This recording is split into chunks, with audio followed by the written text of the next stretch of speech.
drawing the picture of that I see. That's totally funny. Woo! It was my only safe time I could do it because Yeah, I'd right. write back. But he would get up. Cheater. But he would get up the next day to go to work so stiff and sore. I wonder Because I why. would take his arm and I would swing it with all my might. And I would throw it back the other way.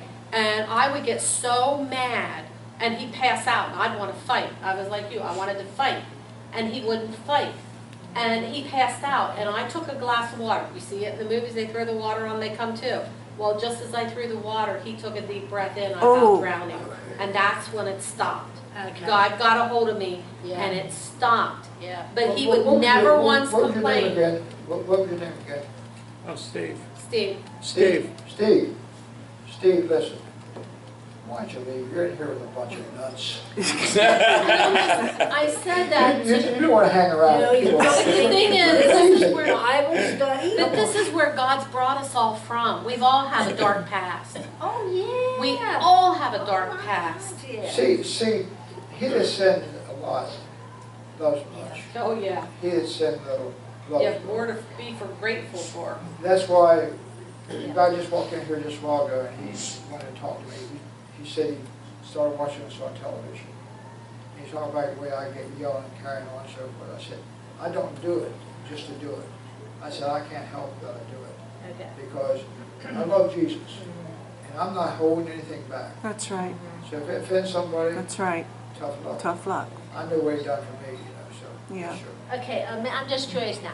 A man that is sober, walking around, what would be one way that you would know this about a man if he can't handle love? What would be one behavior that it would just stand out like God, and man, that's one of them men? Tell me. First of all, if you're full of the Spirit of God, God will show you everything in His life. Okay? I've seen so many times people walk up in front of me and so forth like that, and God will show me every hurt in their life, all the things. So to try to do it in the flesh, you can't. So we're getting So there this- wouldn't be one behavior that would stand out that you would know. The Spirit of God will give you Well- discernment. In other words, after me and her have our fight and so forth, I tell her, I say, I'm going to change. And I tell you Heard that what, for 14 years. You know, mine told me he does not give enough drink That's and funny. not. That's what I heard. and believe me or not, 14 years. sometimes I went 3-4 days. I did good for 3-4 days, but that demon that was inside of me come back up. I mean, what sin is going to eventually show up? Come on. But what you wanted was, you wanted a good wife that didn't cheat. That's But right. I'll go to bars with my buddies, and I'll do my little thing in the bars. But your wife said you're not running with Okay. your buddies no more. This verse is for Sister Shirley here. She asked a question. You know, what's going on? Is there something to show you the difference here? So who's got 17? Is that sister, you, Sister Jerry? Yeah. Did This, you read? I did 15. Did your Sister Jerry? 16. 17? this I say then, walk in the Spirit, and ye shall not fulfill the lust of the flesh. Amen. That's it. This I say, walk in the Spirit. What Spirit? Spirit of God. Spirit of God. Okay, now, I want to ask you if you remember the teaching on what is Spirit. Dictionary over here. I know it's an eternal living being. An never eternal dies. living being that what? Never Never dies. dies. How many of you know you are an eternal living being? Amen, that's right. Spiritual man that will never die. You'll live in heaven forever or in hell, one of two. Satan is a spirit, evil spirits, the angel spirits. So a spirit can never die. This is a sobering thought. We better wake up and smell the roses while we can and get everything right. Because as true as God is, a appointed day we're going to have to stand before Him. Somebody say amen. Amen. So We'll we see better, with we better anybody. get the old flesh under control. Somebody say amen. So this is what He says. This I say that walk in the Spirit. Well, how can you walk in the Spirit? Walk in the Spirit. And you shall not fulfill the lust of the flesh. Well, I think we know what the lust of the flesh is. They go down here and tell you what we should manifest, the adultery and all these different things. But how can you get in the Spirit? What must you do to even be led of the Spirit? You better talk right here. How can you live a Spirit-filled life? Anybody? Okay, you got to be baptized in the Spirit first.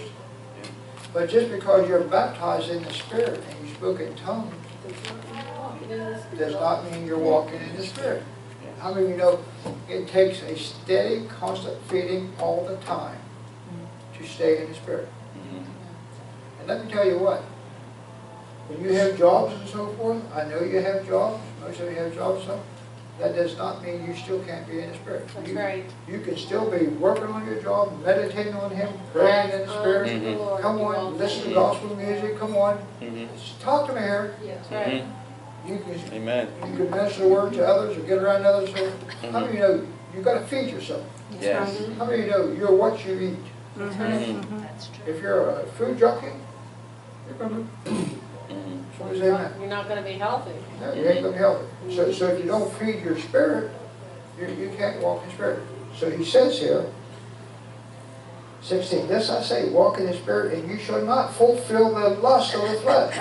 Oh, now verse 17.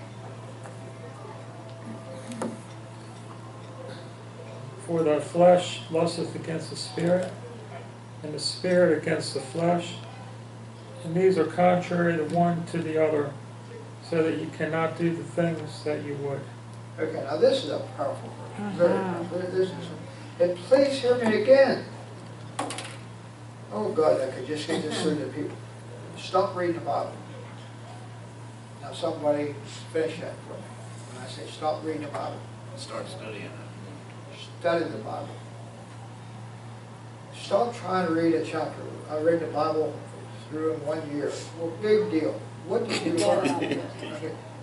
Take time out and go verse by verse and study it. If you just Meditate on it. if you just read the Bible and you don't study it, it's the same thing as swallowing your food whole. It doesn't digest right. Exactly. I'm going to say something to you. If you're just going to read the Bible and you're going to read it to just get done in a year's time, go out and read Little Orphan Annie or the little woman in 7 Dwarfs or whatever. It's just another book. But remember, this is a love letter from God to us. Somebody say amen. So let's go back to that verse here. This is powerful. This is big. For the flesh lusts against the Spirit, and the Spirit against the flesh. Okay, let's stop right there. What's he saying? How many of you, if you, let's say you go on a fast, or you want to lose weight, we just say, maybe some people don't go on a fast, but you just want to lose weight. And you make up your mind, like I did a couple weeks ago. Oh, I'm going to make up. So a couple weeks ago, I made up my mind I'm going to lose some weight. And I was doing pretty good till last night. Last night, my flesh woke me up. And I remember 2 little yellow cakes that had cream in it. I thought it won't hurt. I'm doing pretty good now. So flesh took me out the hallway.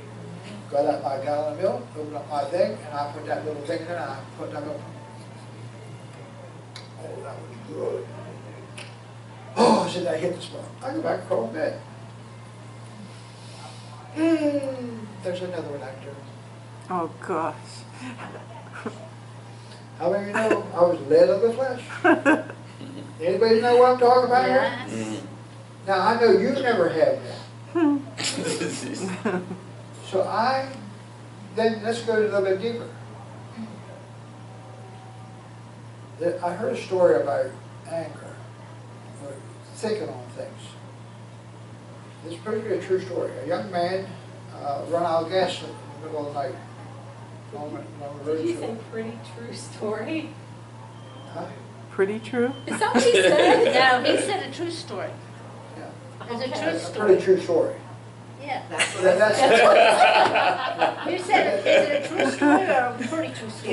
well, that's what it's a pretty. Sounds like we're saying Maybe it's not pretty even comma true. true What's story. that mean? Yeah, you know, it's a pretty True Is it a story. true story though? It's a pretty, it's true. It's, Well, is it 100% it's true? kind of true. it's a pretty story, but it's a true story. Okay, now I See, got it. that's from the hills where I live at. You know, you have to be up in the hills to understand what we're talking about. This guy runs out of gas in the middle of the night. He said, what am I going to do? Oh, that's right. Joe just lives right down the road here. I'll go down and I'll get Joe up out of bed and he'll get the gas can and come up and get me started. He's walking down the road. The devil starts talking to his flesh. You go down and wake Joe up this hour of night, you got to make him mad. How many of you ever talk back to yourself? Oh, Joe's a good friend of mine. He'd never get mad at me. Walk along with it. He's going to get mad. He's tired too. He's going to get up. He's walking along and he's thinking.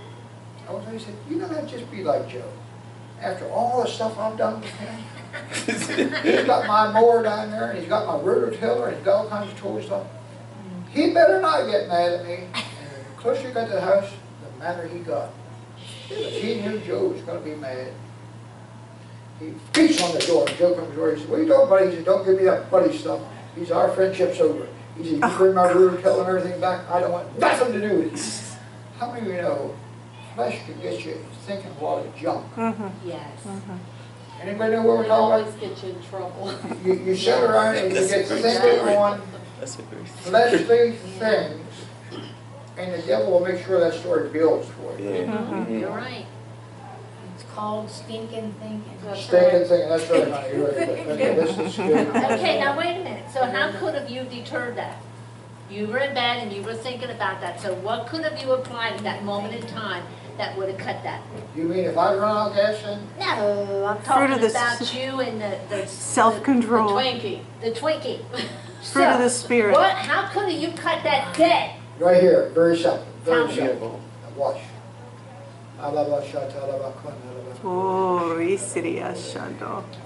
That's all I had to do. Just start praying in the Spirit.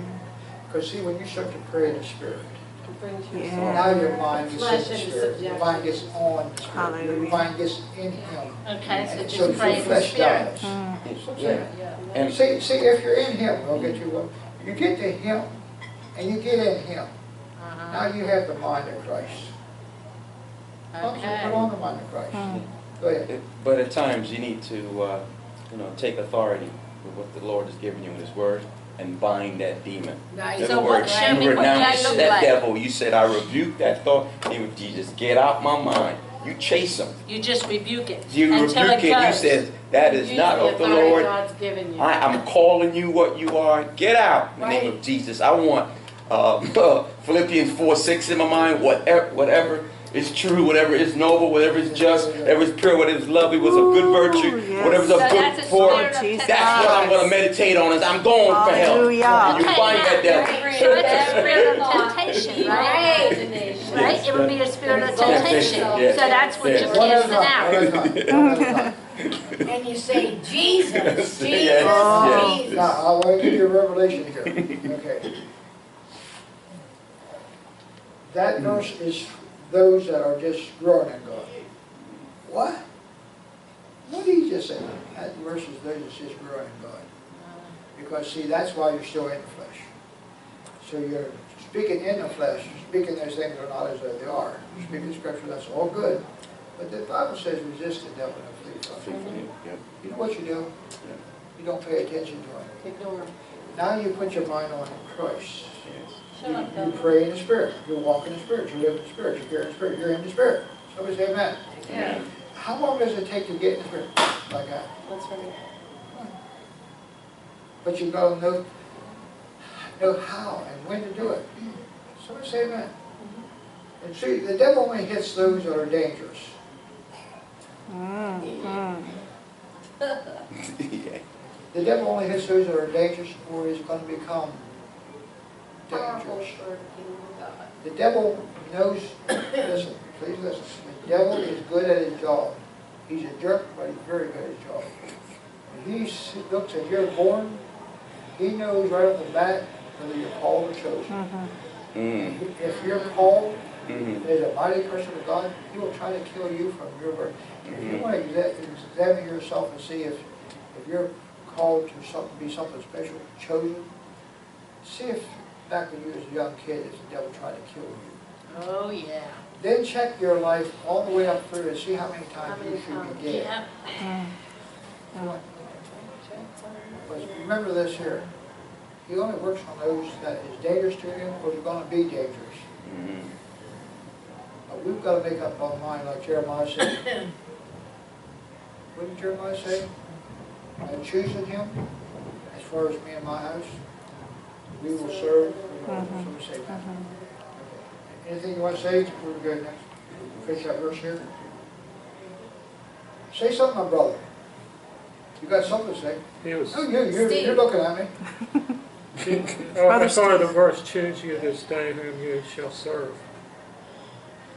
Say again, I can't hear you. I thought of the verse, choose you this day whom you shall serve. Yeah, exactly. Yes, exactly. That was So just amen. another verse that came in. Yes, amen. Okay. For the verse 17, for the spirit lusts against this, for the flesh lusts against the spirit, and the flesh against the flesh. For the flesh lusts against the spirit, and the spirit against the flesh. Now listen, here we come. This is powerful. And these are contrary one to another. These are contrary one to another. Contrary means they're not agreeing. They're contrary. They're fighting back and forth. These are contrary one to another, so that you cannot do the things that you would. Okay, now that's powerful here. You've got to read through under the lines there. That's so that you cannot do these things that you would. Okay. If you're in the spirit, if you're in the flesh and you get in the spirit, he'll keep you from doing the things that you intended to do. Brother, eat my Twinkie. Come on. Or go and punching somebody out. So we say amen. So it's contrary. So as soon as the Spirit of God gets a hold on me, it'll stop me from whatever. So we say amen. He says, and these are contrary one to the other, so that you cannot do the things that you would. It also means, now I will want to go and serve God and do some great things. But the flesh took over, and now I cannot do the perfect will of God. You understand? If the Spirit is operating in you, you'll do what you should do, what you're supposed to. If the flesh is operating, you'll do what you should not do. So, so there's a warfare going on. That verse that's, that verse that says submit to God, and then resist the devil, and he shall flee. That's a very good point. Very good point. I'm glad you brought that very part. Submit yourself to God. Resist the devil, then he'll flee. So if we commit ourselves to God, so God, I'm yours. So I put myself in His presence. I put myself in His hand. I put myself in His Spirit. How many of you can put yourself in the Spirit? Somebody say that. It's a choice. You've got to. You can choose what you want to serve. Exactly. So you've got to make up your mind which way you want to go. I heard a story one time, a young guy got saved, and he went to the pastor, and the pastor said, how's it going? He said, hellish. He said, what do you mean? He said, it's like I've got two dogs inside of me fighting. He said, one dog wants to do good, the other dog wants to do bad. I said, which dog's winning? He said, the one I feed the most. I mean, That's good, true. That's good. The one I feed the most. So we wonder why our life is so hellish. We wonder what we're feeding ourselves. This is why I stress so much. Don't tell me how much you love Jesus and how you want God to use you and this and that, if you're not faithful in the things of God. If you can't go to a good church where they're preaching the full Word of God, if you can't fast, if you can't pray, if you can't read your Bible, if you can't witness, come on, I can go. If you can't do that, don't even try to talk to me here. There's anorexic Christians that will starve themselves to death. There's bulimic Christians that'll read the Word and they won't digest it, they'll vomit it back up. And then there are those that are healthy Christians that feed on the Word and digest it and study it and live it and obey it. See, it does not take you, what, a couple seconds, a couple of minutes to find out the person that you're talking to is a Christian. Number one, the Lord will show you whoever they are. Number two, out of the abundance of The heart, the mouth Mouth, speaks. the out heart comes out the mouth. So if you get around somebody, and if all they're into is race cars, or Harleys, or the job, or whatever it is, then they're going to talk to you about it. Mhm. Yoo-hoo! Yeah. Or they talk about self all the time. Or you selfish their God, or how everybody hurt them and this and that. But how many of you know, if he's in here, did you ever hear somebody, exactly, did you ever hear somebody say to you, is that all you can talk about? You talk about the weather, he created it. No matter what, I start talking to you about something, no matter what I talk to you about, you end up talking about Jesus. Excuse me? You can't talk about anything unless Jesus is in it. Somebody say amen. Amen. Hallelujah. If you're a truck driver and you're shifting your gears and all this and that, and you got yourself a brand new Kenworth and all this and that and so forth, and you're traveling across the nation, this and that, and you're making big money, you start talking to somebody, before long, you're going to tell them about who you are. Even in a picture, as simple as that. Exactly. I posted that on Facebook and I said, look at God's beautiful painting, another hand-painted sky. You know, it's like give God the glory for everything that he's done. Can't you just go outside and look at the sky, say a beautiful sky, instead of going nuts? Oh, God did this and God did that. Yes. Yes. Some say that. Amen. Anything else?